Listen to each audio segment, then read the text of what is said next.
Hello anime lovers, स्वागत है आपका वाइपर एक्सप्लेन्ड चैनल पर।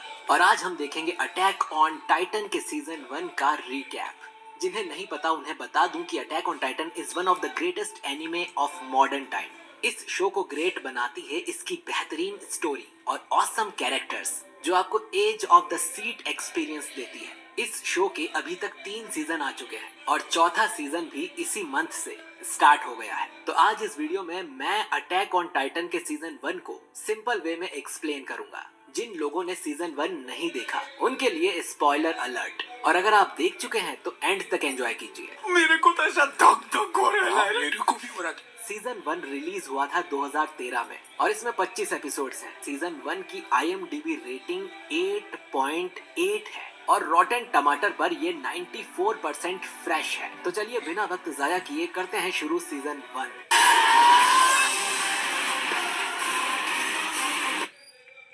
कहानी की शुरुआत में हम देखते हैं इस शो के मेन हीरो एरन येगर को, जो कि एक डरावना सपना देख रहा था। एरन अपने होम टाउन शिगानशिना में है। शिगानशिना वॉल के बाहर की 4 डिस्ट्रिक्ट्स में से एक, जो लगभग 50 मीटर ऊंची वॉल्स से घिरी हुई है। इन वॉल्स को बनाया गया है टाइटन से बचने के लिए। करीब 100 साल पहले मानवता को एक नया दुश्मन मिला और ये थे जायंट मॉन्स्टर्स, जिन्हें टाइटन्स कहा जाता है। ये टाइटन्स इंसानों को खाने लगे और मानवता को लगभग मिटा ही डाला। और इनसे बचने के लिए इंसानों ने 3 बड़ी बड़ी वॉल्स बनाई। सबसे बाहर की दीवार का नाम मारिया है, बीच की दीवार का नाम वॉल रोज, सबसे अंदर की दीवार का नाम वॉल शीना है और बचे हुए इंसान इन्हीं वॉल्स के अंदर रहते हैं। और इन सभी वॉल्स के बाहर अलग अलग डिस्ट्रिक्ट्स हैं और शिगानशिना डिस्ट्रिक्ट वॉल मारिया के बाहर है, जहां एरन रहता है। एरन को उसकी चाइल्डहुड फ्रेंड मिकासा जगाती है। मिकासा के पेरेंट्स का कुछ लोगों ने मर्डर कर दिया था, तभी से मिकासा एरन की फैमिली के साथ रहती है। दोनों घर के लिए निकल पड़ते हैं। रास्ते में उन्हें हानस मिलता है, जो एक सोल्जर है। एरन हानस से काफी गुस्सा है क्योंकि वो ड्यूटी पर शराब पी रहा था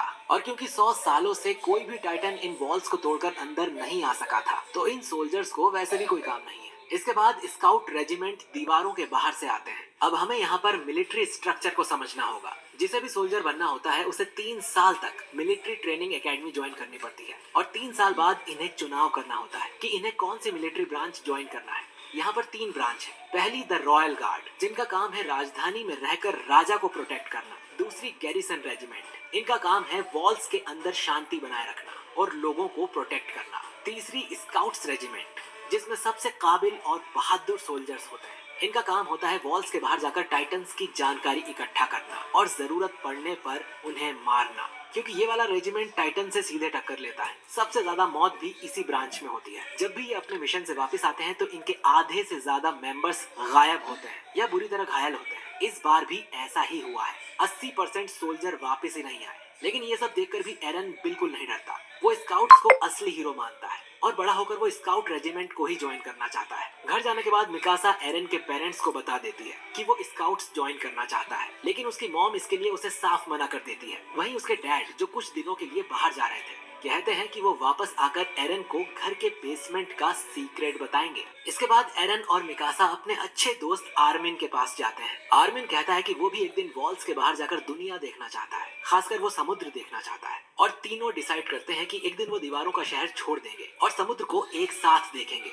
और तभी एक धमाका होता है। एक बहुत बड़ा टाइटन, जो कि वॉल्स से बड़ा था, वहाँ आ चुका था। इसका नाम कोलोसल टाइटन है। ये टाइटन दीवार में एक लात मार के एक बड़ा छेद कर देता है और सैकड़ों टाइटन्स शहर के अंदर आ जाते हैं और चारों तरफ तबाही और मौत का तांडव होने लगता है। एरन और मिकासा भागकर अपने घर जाते हैं, लेकिन तब तक बहुत देर हो चुकी थी। एरन की माँ घर के मलबे में दब चुकी थी। अचानक हानस वहाँ आ जाता है। एरन अपनी माँ को बचाने के लिए उसे चिल्लाता है, लेकिन उसका सामना एक डरावने टाइटन से हो जाता है और वो एरन और मिकासा को उठाकर वहाँ से भागने लगता है। वो टाइटन एरन की माँ को उठाकर खा लेती है। एरन अपनी आंखों के सामने अपनी माँ को मरते हुए देखता है। अब बचे हुए लोग भागकर पहली वॉल मारिया के अंदर जाने लगते हैं, लेकिन तभी एक और टाइटन आता है। इसका नाम आर्मर टाइटन है और ये सीधा वॉल मारिया के मेन गेट को तोड़ देता है और टाइटन्स वॉल मारिया के अंदर भी आ जाते हैं। अब बचे हुए लोगों को दूसरी वॉल रोज के अंदर जाना पड़ता है। गुस्से से भरा हुआ एरन कसम खाता है कि वो सारे टाइटन्स को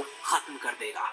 2 साल बाद एरन, मिकासा और आर्मिन मिलिट्री ट्रेनिंग ज्वाइन करते हैं। यहाँ पर उन्हें 3 साल तक ट्रेनिंग करनी है। यहाँ पर हमें कुछ साइड कैरेक्टर्स मिलते हैं। शांत लेकिन फाइट में माहिर एनी, खाने की शौकीन साशा, छोटा और मजाकिया कॉनी, दयालु और मासूम क्रिस्टा, स्मार्ट और तेज जीन, अच्छा बंदा मार्को, खामोश रहने वाला राइनर और उसका दोस्त बेर्थॉल्ट, और खड़ूस ईमिर।